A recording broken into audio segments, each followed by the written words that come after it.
Friends, இப்போ நீங்கள் பார்க்க போகிறது இந்த வீடியோவில் என்ன பார்க்க போகிறீங்கன்னா, கோல்டோட கம்மிங் வீக் மூவ்மெண்ட் எப்படி இருக்கும், அதில் நம்ம எப்படி ட்ரேட் பண்ணலாம் அப்படின்றத நீங்கள் இந்த வீக்கில் நீங்கள் இந்த சாட்டில் நீங்கள் பார்க்க போகிறீங்க. ஆக்சுவலி கொஞ்சம்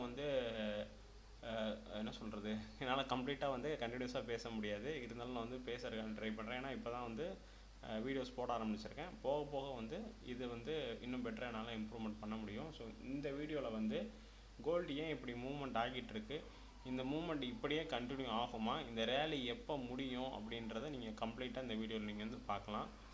இப்போ முன்னாடி இருக்கிறது பார்த்துட்டிங்கன்னா 1 ஹவர் சார்ட்டு. ஆக்சுவலி நம்ம ஃபஸ்ட்லேருந்து ஹை டைம் ஃப்ரேம்லேருந்து நம்ம போயிட்டு வந்துடுவோம். இப்போ ஹை டைம் ஃப்ரேம் அப்படின்னா மந்த்லி டைம் ஃப்ரேம் பாருங்கள்.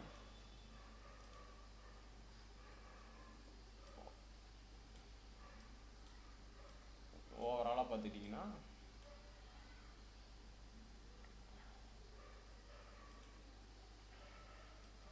இது ஓவரால் இயர்லி டைம் ஃப்ரேம். இது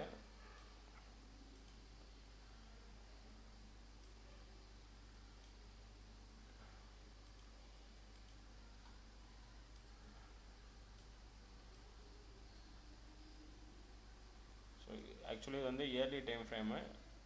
இப்போ வரைக்கும் எப்போ அந்த ட்ரேடு ஸ்டார்ட் ஆனிச்சோ அப்போ இருந்து இந்த இயர்லி டைம் ஃப்ரேம் இருக்கும்.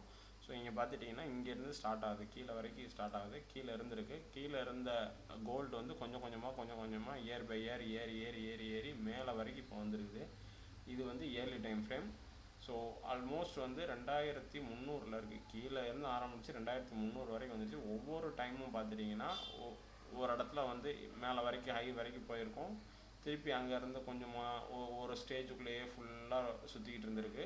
மறுபடியும் அங்கே பிரேக் அவுட் கொடுத்து மறுபடியும் கொஞ்சம் மேலே போயிருக்கு. மறுபடியும் அங்கே பிரேக் அவுட் கொடுத்து மறுபடியும் மேலே போயிருக்கு. இப்போ மறுபடியும் அதே மாதிரி கொஞ்சம் காலம் ஒரு இடத்துக்குள்ளேயே சுற்றிக்கிட்டே இருந்திருக்கு.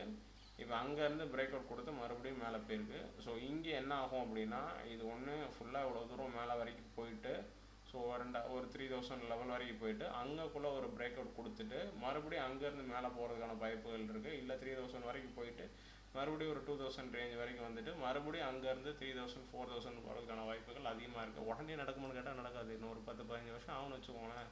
அதுக்குள்ளே கோல்டு எப்படியும் கண்டிப்பாக ரீச் ஆகிடும்.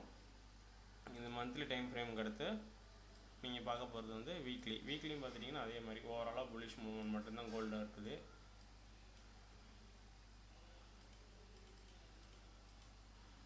ஓகே, ஓவராலாக புல்லிஷ் மூவ்மெண்ட்டில் இருக்குது கோல்டு. நம்மளுக்கு என்ன தேவை அப்படின்னா, அன்னன்னைக்கு நம்மளுக்கு என்ன டே பை டே என்ன நடக்கும் அப்படின்னு சொல்லி நம்மளுக்கு தெரிஞ்சுக்கணும் அப்படின்னா, hourly time frame maximum use பண்ணுறது நம்மளுக்கு கொஞ்சம் ரிஸ்க் ஃப்ரீயாக இருக்கும். ரிஸ்க் ஃப்ரீயாக நம்ம ட்ரேடு எடுக்கிறதுக்கும் நம்மளுக்கு அது கொஞ்சம் ஹெல்ப்ஃபுல்லாகவே இருக்கும். ஓகேங்களா? ஸோ இப்போ நீங்கள் பார்த்துட்டு இருக்கிறது பார்த்துட்டிங்கன்னா hourly time frame. Hourly time ஃப்ரேமில் என்ன நடந்துகிட்டு இருக்குது அப்படின்றத நான் இப்போ காமிக்கிறேன். ஹவர்லி டைம் ஃப்ரேம் பார்த்துட்டிங்கன்னா கோல்டு ஒரு நல்ல ஸ்ட்ராங்கான புல்லிஷ் மூவ்மெண்ட்டில் அப்படியே ஃபுல்லாக கண்டினியூஸாக போயிட்டுருக்கு. அது எப்படி போயிட்டு பாருங்கள். ஃபஸ்ட்டு இங்கே ஸ்டார்ட் ஆகுது அப்படின்னா கொஞ்சம் கீழே வந்திருக்கு. மறுபடியும் ஒரு ரீட்ரேஸ்மெண்ட், மறுபடியும் ஒரு பிரேக் அவுட், மறுபடியும் அங்கே என்னது கொஞ்சம் கீழே ரீட்ரேஸ்மெண்ட் வந்திருக்கு, மறுபடியும் பிரேக் அவுட், மறுபடியும் ஃபுல்லாக பிரேக் அவுட் கொடுத்துருக்கு, மறுபடியும் அதே மாதிரி ரீட்ரேஸ்மெண்ட், மறுபடியும் பிரேக் அவுட். ஸோ இப்படியே தான் போய்கிட்டே இருக்குது. ஸோ ஜிக்ஸாக் இப்படி மறுபடியும் ஜிக்ஸாக் இந்த லைனில் தான் போய்கிட்டே இருக்குது. இப்போ கோல்டு என்ன ஆகும் அப்படின்னா, இந்த வீக்கு நம்ம எந்த இடத்துல எடுத்தோம் அப்படின்னா நம்மளுக்கு ட்ரேட் எடுத்தால் நம்ம சேஃபர் சைடில் இருப்போம்னா 2330 இருக்குது. ஒன்று பிரேக் அவுட் கொடுத்து 2332 கொடுத்து ஸ்ட்ராங்காக இதே மாதிரி போகுது அப்படின்னா நம்ம பை எடுக்கலாம். இல்லை ஸ்ட்ராங்காக போகிற மாதிரி தெரியல அப்படின்னா நம்ம 2300 எடுத்து 2350 நம்ம டார்கெட்டாக வைக்கலாம். ஸோ அதுக்கு தான் இந்த லைன்ஸ் ஃபிக்ஸ் பண்ணியிருக்கேன். 2300லேருந்து 305க்குள்ளே நம்ம ட்ரேட் எடுத்தோம்னா 2330 இல்லை 2350 நம்ம இதில் டார்கெட்டாக செட் பண்ணிக்கலாம். இந்த வீக்குக்கு நான் சொல்கிறது. அடுத்து பார்த்துட்டிங்க அப்படின்னா அந்த லெவல் சப்போஸ் இங்கேருந்து கோல்டு கொஞ்சம் கீழே நல்லா ஸ்ட்ராங்காக இறங்குது அப்படின்னா 2283லேருந்து 87 இந்த லெவலில் நம்ம ட்ரேடு எடுக்கலாம். இல்லை இந்த லெவலையும் பிரேக் பண்ணுது அப்படின்னா 2270. இதுக்கு கீழே நம்மளுக்கு லெவல் இருக்குது 2332. அதுக்கு கீழே போனால் 2185 இதெல்லாம் இருக்குது. பட் இதெல்லாம் இப்போ நடக்குமான்னு கேட்டால் இப்போ நடக்கிறதுக்கான வாய்ப்புகள் கம்மி. இப்போ நம்மளுக்கு நடக்கிறது இந்த செட் ஆஃப் ரேஞ்சுக்குள்ள மட்டும்தான் நம்மளுக்கு நடக்கும். இந்த செட் ஆஃப் ரேஞ்சுக்குள்ளே மட்டும்தான் இப்போ வரைக்கும் நம்மளுக்கு ட்ரேட் நடக்கும். ஸோ இதுதான் இந்த வீக்கில் வந்து ட்ரேட் நடக்கிறதுக்குரிய இடங்கள். ஸோ இந்த இது மூலயமா நம்ம பண்ணோம் அப்படின்னா நம்மளால் ஓவராலாக வந்து ப்ராஃபிட் சைடு மட்டும் இருக்க முடியும். ஓகேங்களா? ஸோ நம்ம வந்து டெய்லி ப்ராஃபிட்ஸை வந்து நம்ம வந்து ஷார்ட்ஸாக நம்ம கன்வே பண்ணிக்கிட்டே இருக்கோம்.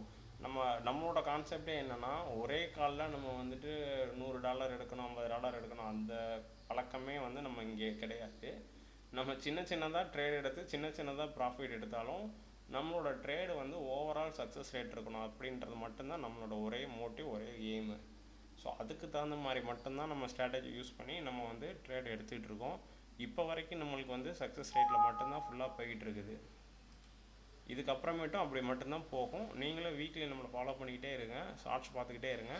கண்டிப்பாக வந்து பெரிய லெவலில் நம்மளுக்கு இதில் வந்து ரிசல்ட் இருக்கும். ஒரு மந்த் ரிசல்ட்டை வந்து நான் ஃபைனலாக வந்து காமிக்கிறேன். இந்த வீக்குக்கான ரிசல்ட்டை வந்து நான் நெக்ஸ்ட்டு ஷார்ட்ஸில் வந்து அப்லோட் பண்ணுறேன். தேங்க்யூ, நன்றி, வணக்கம்.